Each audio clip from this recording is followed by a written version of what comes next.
Welcome, 8th graders. Get ready because today we're going to totally flip the script on how you look at the past. Usually when we study American history, we focus intensely on the famous names, the big dates, and those major battles. We picture George Washington bravely crossing the icy Delaware River, or rugged pioneers pushing covered wagons across the plains. But what if I told you there was a massive, silent force pulling the strings behind the scenes of every single one of those events? In today's explainer, we're going to transform geography from just a static, kind of boring background of maps and globes into the dynamic, powerful main character of history. What if the weather actually won wars? Think about that for a second. We often credit brilliant generals, strategic masterminds, or superior weapons for a massive military victory. But history proves over and over again that geography and nature actually have the ultimate power to decide the fate of entire nations. A sudden, unexpected drought can force a whole thriving civilization to just pack up and abandon their cities. Heavy rains can turn a sprawling battlefield into a massive pit of deep, impassable mud, stopping a technologically advancing army right in its tracks. So, no matter how smart we think we are, nature always gets the final say. So here's our roadmap for today's explainer. 1. The invisible forces of history. 2. Waterways as natural highways. 3. Landforms as the Great Barriers. 4. Weather as the ultimate test. And finally, education, morality, and peace. Let's jump right in. Section 1. The invisible forces of history. We really need to establish right away that geography isn't just random dirt, water, and air. It's a powerful, invisible force that actively guides human decisions. Where people build cities, what crops they grow, who they trade with, and even if they survive a war, all of these things are dictated by the natural features surrounding them. To truly understand the power of these forces, we have to recognize who's actually in control of them. Psalm 135 verse 7 says, "He makes the clouds rise from the ends of the earth. He sends lightning with the rain and brings out the wind from his storehouses." This is a foundational idea for us. God commands these natural elements. From the towering clouds in the sky to the fierce splitting lightning and the howling wind, nature is following a grand, divine design. And understanding that divine design helps us see how geography is an incredibly powerful, dual force. It's really a two-way street. On one hand, geography acts as an incredible connector. Think of a wide, navigable river or a calm sea. It brings completely different groups of people together for trade, sharing resources, and exchanging world-changing ideas. But on the other hand, geography acts as a fierce protector. It throws up giant dividing walls, like towering mountain ranges or vast, uncrossable deserts that can isolate communities entirely or stop invading armies dead in their tracks. It has the immense power to connect or protect, depending entirely on where you happen to be standing. Now, this duality builds into an incredible historical concept known as fighting seasons. Imagine having an army of thousands of fierce soldiers, completely armed, fully trained, and totally ready to go. But you absolutely cannot attack because it's winter. Historically, even the greatest military commanders had to respect the timing of nature's climate. They literally had to sit in their camps, sometimes for months, and wait for favorable weather before they could even think about engaging in battle. The mud had to dry, the snow had to melt, and the rivers had to calm down. Nature completely dictated the schedule of war. Which brings us to a fascinating question, one you might actually see on your homework. How do waterways connect regions for trade? When you really think about it, a massive body of water isn't just something you swim in or drink from. For most of human history, it was literally the only way to move tons of heavy cargo across vast distances. It's a massive fluid connector that links totally different cultures and economies together, turning isolated towns into global trading hubs. Section 2. Waterways, the natural highways. See, long before there were paved interstate roads, massive 18-wheelers, or cargo planes flying overhead, there were rivers and oceans. These were nature's original superhighways. They allowed goods, people, and armies to move at speeds and volumes that were completely impossible over rugged land. Just take the mighty Mississippi River, for example. This single, massive river was the ultimate transportation route for early America.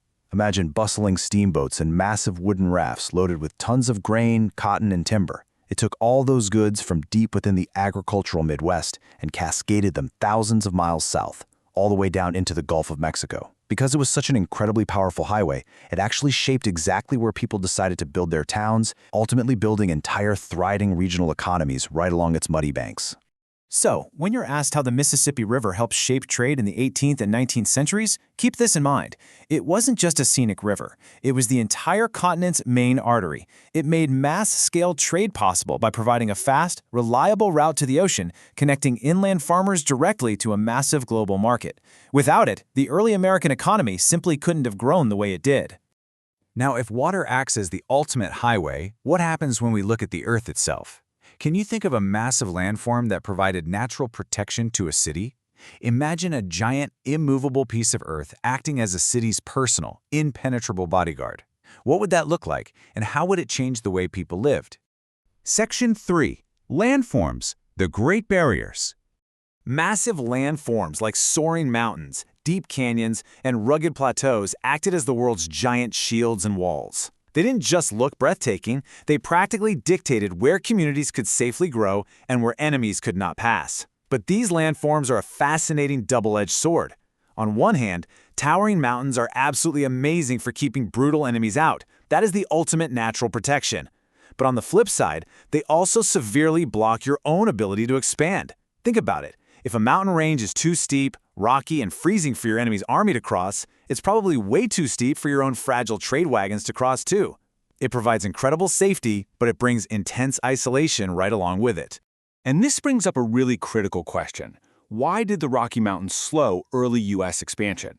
We often hear about the dream of manifest destiny, right? This grand vision of moving seamlessly from the East Coast all the way out to the Pacific Ocean. But that expansion didn't just glide smoothly westward. It crashed headfirst into millions of tons of jagged, solid rock.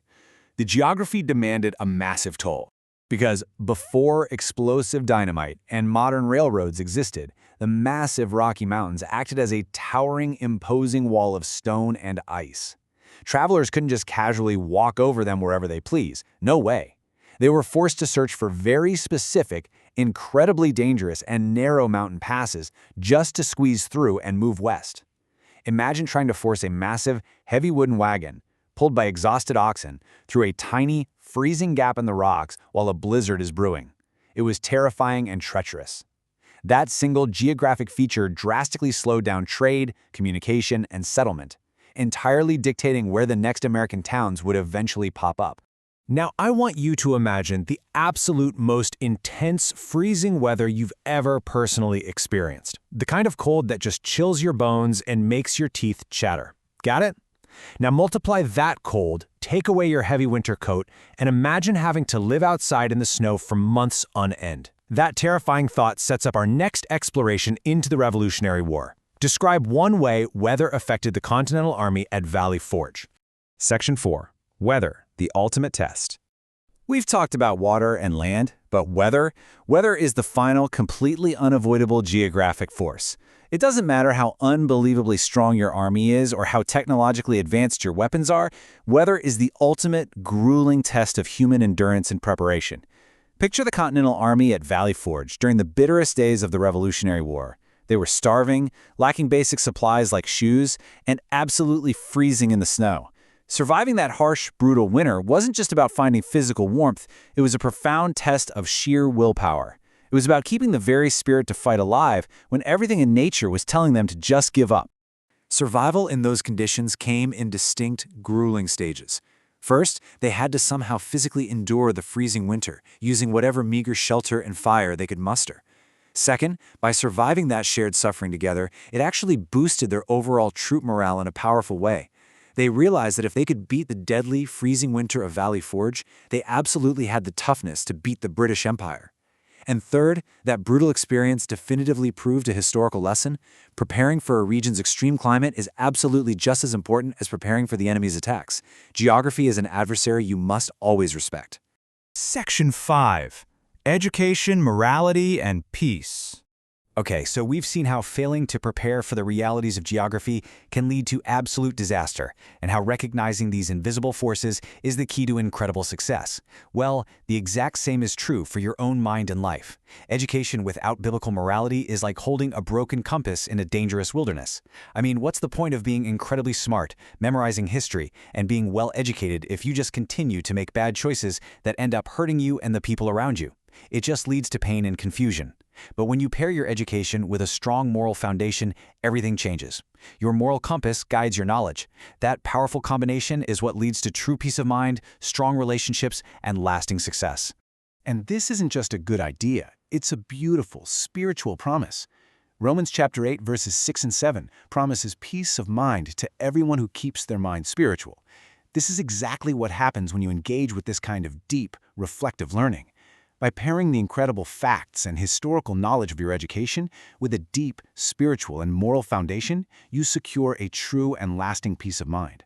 You aren't just learning about the world, you are learning how to live well within it. So, 8th graders, I'll leave you with this final, provocative thought. You've seen how the invisible, powerful forces of geography have completely shaped the grand history of entire nations. But remember, you are the main character of your own life's history. So are you ready to pair your education with a strong moral compass? Are you ready to make the wise, prepared choices necessary to build peace in your own life? Take what you've learned today about preparation, endurance, and navigation. Apply it, and start shaping your own history for the better. Keep learning, keep growing, and I'll see you in the next explainer.